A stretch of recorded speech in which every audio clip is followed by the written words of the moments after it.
Hi everyone, how is everyone doing? Just getting set up on IG here.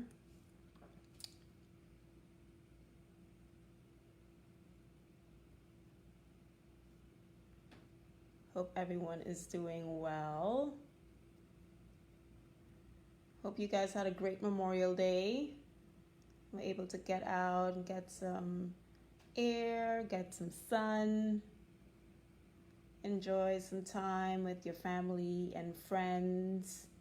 So really hope that happened this weekend. Hope everyone is doing well. It is. What is today, guys? I think today's the 23rd, 24th. I don't remember. We are towards the end of May, guys. That's the most important thing. This is Q&A with Dr. D. My name is 𝘿𝙧 𝘿𝙚, Performance Plus Physical Therapy. Welcome, guys.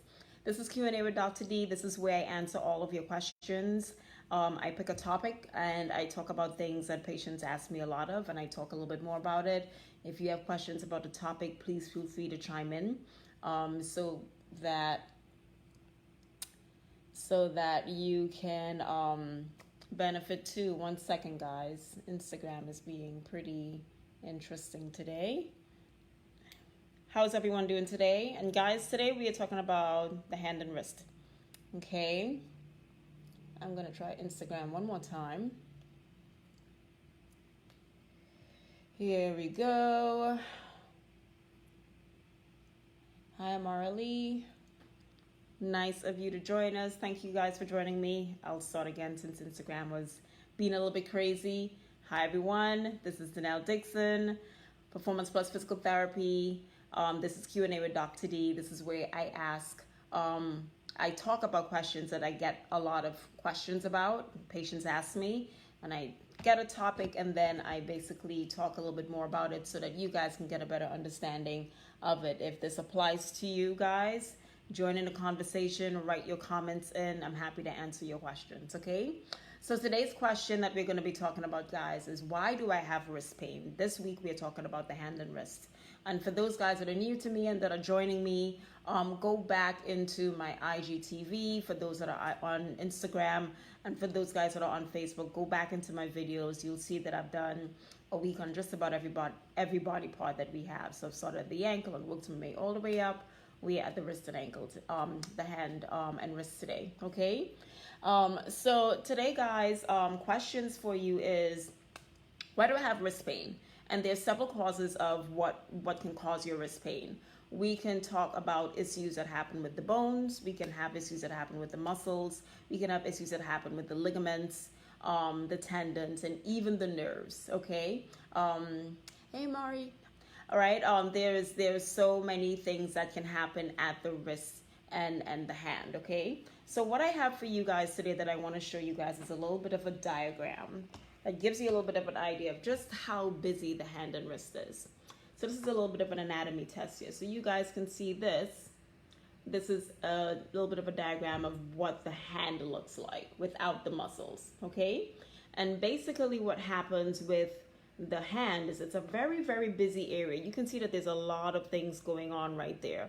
We have at least 8 bones that sit right at the end of the distal radius and ulna, which are those 2 bones right up there. We have 8 bones, which are the carpal bones. And then we have these long things that happen, which is basically your palm and then goes into your fingers, into the digits of the hand, okay? So the wrist is a very busy place, guys. And when I say busy, I'm really talking about how many things are happening in the hand, okay? How many structures are in this small area. It looks like there's nothing exciting going on, but it's actually a very, very busy area, okay? And in this model, I'm going to put on a little bit of the muscles to give you an idea. As I'm putting on the muscles here, I'm going to see if I can multitask here. All right. As I put on the muscles here, you're going to see that there are quite a bit of layers, and I'll go in the opposite way so you can see. There are quite a bit of layers of muscles and that happen in the hand and wrist, okay? All right? And it's not a very beefy area if you really think about it. There's not a lot of muscles that happen there, but there are a lot of ligaments, there are a lot of tendons, and there are a lot of nerves that happen there.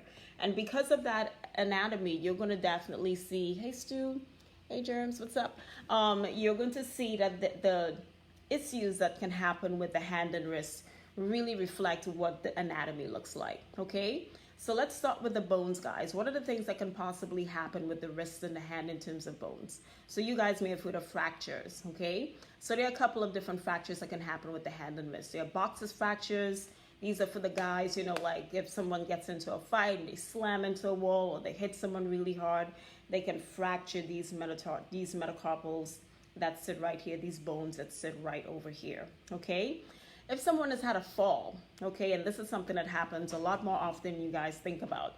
If someone has had a fall and they kind of stretch your arm out, like let's say you slip on something and you stretch your arm out and you try to brace your fall by putting your hand out that way, a lot of times that gets a lot of compression of the wrist and you can get some sort of fracture within the bones or the carpals of the wrist. The most one that is commonly fractured is actually the scaphoid, which is the bone that sits right at the base of the thumb. Or you can have what we call a distal radius fracture, which is that large bone that sits right at the base. Let's see, I can't do this in reverse. I'm not that skilled. So this bone that sits right at the base of the wrist is called a radius. And a lot of times you can get a distal radius fracture because that's the larger bone that sits at the wrist, and you can fracture that wrist, okay? You would find that a lot of elderly people get this. So when they fall, they're walking on ice and they slip and they fall and they put their hand out that way. That's one way that you can actually get a really big fracture at that area. So fractures of the wrist and the hand are very common. There's not a lot of padding there, guys. There's not a lot of protective structures. So with the right force and with the at the right place at the right time, it's very easy for you to get fractures in that area. Hi, Christy. Hi, Desan Marie. I hope I pronounced that right. Okay, moving on, are there nerve issues that can happen at the wrist? Absolutely, okay?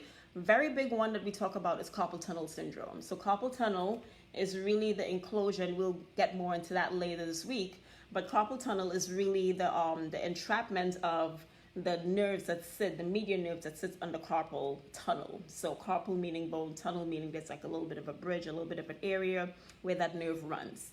And when that becomes entrapped or becomes enclosed for any reason, it starts producing numbness and tingling in the hand, and is very consistent with specific people that get it. So for example, if you do a lot of typing, if you do a lot of exercises or issues where your hand is in this position, you can really start closing down on that carpal tunnel, which is on the inside palm of your hand, not on the outside. All right, and when that closes down, you can start getting numbness and tingling and weakness in the hand. Okay, that's something that's very, very common. Also, there are muscular injuries that you guys can get also. Now, the interesting thing about the hand and wrist, and I'll go back to my model here to demonstrate this, guys, is that a lot of the issues that happen at the forearm also manifest themselves at the wrist. Now, the forearm being this part of your hand, and then the wrist is this. So the muscles that actually supply a lot of the motion of the hand and the wrist actually originate in the forearm, okay, including the rotational component, the flexion and the extension or that sort of stuff, and then the going in and out, like if you were to say no or you were to wave goodbye with your hand, which is a radial and the ulnar deviation of the hand. All of those muscles actually start in the forearm. So it's very common for a lot of the issues that happen at the forearm to actually also manifest itself at the wrist. And I'm just going to bring that up for you if I can control this model. I'll go out a little bit. There we go. So right here, guys, you can see right here that a lot, as you can see, those muscles start all the way up here and then they branch out as they get skinnier into the hand. I'm just going to put this for you guys on IG, and I'm going to see if I can enlarge this a little bit. Don't have great control of it, but you can see these muscles get very, very large and then they get very small as they extend into the hand and wrist. So a lot of the issues that happen at the hand and at the forearm can also manifest itself at the wrist. So for example, if you have, last week we talked about tennis elbow, okay, even though that pain manifests itself right here at the elbow, you can also get symptoms that extend into the wrist, where you have problems with extension of the fingers. So anytime you open up to your fingers, or if you're doing a lot of typing, you can start getting pain into that area also. In terms of golfer's elbow, when we talked with my great friend David Bailiff, he was on with us, And he talked about that. If you have problems with the flexors of the elbow, which sit on the medial or the inside part of the hand, then when you're doing a lot of gripping things, okay, then you can start getting issues with that. So guys, you would find that a lot of hand and wrist issues really happen. Hi William, how are you? Good to see you. You could see that a lot of hand and wrist issues, really you can start pulling back to your biomechanics. How are you using your hands? How are you using your wrists? Are you biomechanically set up in the right way for you to do the activity that you're doing? So for example, for someone who does a lot of administrative work, who's sitting at a desk for a long time, sitting in this position where your hands are in that position, for those guys that can see me on Facebook and on IG, and doing a lot of this work will predispose you to wrist and hand issues, okay? For carpenters, that use a lot of small, fine tools, and they have to have a prolonged grip on their tools for a long period of time while they're screwing things in awkward positions, or they're using very big tools that they have to have a grip on where they're using a lot of this, that can start activating the flexors of the muscle and start affecting the hand, okay? And again, with any of those groups, if there's anything that's closing down on that area that can really compress that carpal tunnel, again, we'll get into that later this week, you can start seeing compression and nerve issues that are happening in the hand and the wrist, okay? So that's just a little bit of an overview, guys, of all of the things, of fun things that can happen with the hand and wrist. You can get fractures, as I said before, if you've had a traumatic event, if you've outstretched your arm and tried to brace your fall. You can have nerve issues. Most common one is compression of the median nerve, but you can have compression of the ulnar nerve and also the superficial nerves that get into the hand. And then you can have muscle issues where you have muscles that affect the form but can also affect the hand and affect the motion, affect the function, and also start giving you some issues. Okay, guys? So I hope that was a little bit helpful for you guys. As you start kind of looking into the things that are difficult, or the things that you may encounter in your daily activities, like let's say you're doing something and you're like, well, why does my hand hurt? This feels weird. Start looking at the way that you're doing things, and that's going to give you a lot of clues into exactly why you're getting the pain that you're getting. Okay, with the hand and wrist, are there different things that can affect it? For example, can your posture affect what's happening at your hand? Absolutely. We'll get into that a little bit more later this week. But 9 times out of 10, if there's a distal hand or a hand or wrist issue, there may be something directly affected to your mechanics that can very much affect how much pain you're having, and more importantly, affect how fast you can get out of your pain. Okay, guys? So I hope that was helpful for you. I'm definitely going to be doing more of this week. This is a shorter week. We had Memorial Day, so I wanted to give myself a little bit of a break, so I got out of it, went out and got some sun yesterday. But we will be going through this week every day at 4 p.m. talking more about hand and wrist issues. So make sure you tune in. Tomorrow will be Wednesday. If you do have any questions, please feel free to drop it in for me. Let me know your questions, and I'm happy to answer your questions for you, okay? I'm just going to check the comments. Quite a few people joined me. Thank you for joining, guys. If you do have any questions or comments, please let me know. Okay, I cannot pronounce your name. Please forgive me for this right away.